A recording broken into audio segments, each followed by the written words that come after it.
So ayan guys, mag-ingat kayo sa pagbili nito. Ayan, nasayang na naman yung aking pera, 200 plus pa naman to.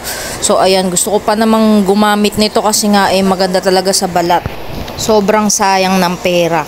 Guys, alam nyo ba, napakaganda kasi ng sabon na to, yung U-Glow, kaya nagustuhan ko rin talaga siya. Pero guys, tingnan nyo, nakadalawang na ako, na-fake na naman ako, grabe. Ayan. Hindi kasi ako bumili dun sa, sa binilan ko dati. Bumili ako sa ibang shop. Ayan, tingnan nyo siya guys, oh. Tapos tingnan nyo, ganyan-ganyan siya, oh. Ayan. Ayan, pink na pink siya, pero guys, grabe, tingnan nyo naman, naging parang floor wax siya. Tapos kasi guys, ang palatandaan ko kung original or fake, yung binibili ko, dito sa sticker na yan, yellow, may nakalagay na dyan, U-Glow ba yun, may nakalagay dyan. Ito wala. Yan lagi yung titingnan nyo kung original o hindi. Tapos binalikan ko yung shop, hindi ko rin kasi tinignan kung, ayan, binalikan ko yung shop rating niya, yung mga reviews guys. Ito rin yung pagkakamali ko, hindi ako nakapagbasa ng reviews, naka-order agad ako. So ayan, ito yung mga niya. Grabe, ang galing yung mangloko ng kapwa ninyo. Peki yung sabon na binibenta, 3-pack yung binili ko dito. Siyempre, di ba guys, ang laki ng ginastos mo tapos ganyan. Ayan, puro yung sa kanya feedback is fake ang product na binibenta mo, pinadalan mo ko ng fake product, sayang lang ang pera. Kahit ako 99 sa pera, 200 plus pa naman. I think, ayan, ang papangit ng review sa kanya, kaya napakahalaga talaga magbasa agad ng mga reviews. Ayan, lusak-lusak kasi siya, guys. Tignan nyo naman, tignan nyo yung itsura niya. Para siyang, floor wax. Alam niyo yung bumili ka ng floor wax na red. Ganyan yung style niya. So, ayan, bakit naman ganito seller? Hatang luma at lusaw. Yes, lusaw talaga. Nagmumoist pa talaga. So, ayan, bakit hindi bumubula ang sabon? Durog pa yung ibang sabon. Ilan lang yung good feedback, guys.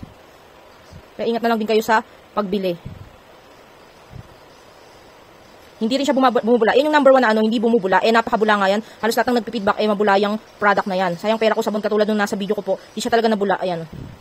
Ang daming grabe, ingat na lang kayo sa pagbili. Siguro ito yung mga positive feedback, baka siya lang din yan yung nagpi-feedback na yan. And okay naman, pero 100% napakadaming nag-feedback ng bad. Fake naman tong pinadala nyo. Tsaka yung palatandaan ko kasi guys, yung sticker dito. Yung sticker kasi, meron niyang nakalagay na U-Glow. Tapos hindi rin siya mabango. Tingnan nyo naman guys, moist na moist. Tingnan nyo naman guys yung nabili ko, moist na moist. Parang floor wax na dumating. Kala mong floor wax, halos lahat ganyan. Guys, ayan din, yung pagkakabula niya, alam ko kasi yung bula ng U-Glow kasi nga na-try ko na siya. Yung pagkabula niya guys, talagang yung nagbababol na, talagang sobrang bulang-bula. Ito hindi siya masyadong mabula, ayan. Mabula siya ganyan lang, pero iba kasi yung bula ng U-Glow, kaya fake tong nabili. Nabili ko, ayan. Ay naku, sayang pera. Ayan guys, sayang ang pera.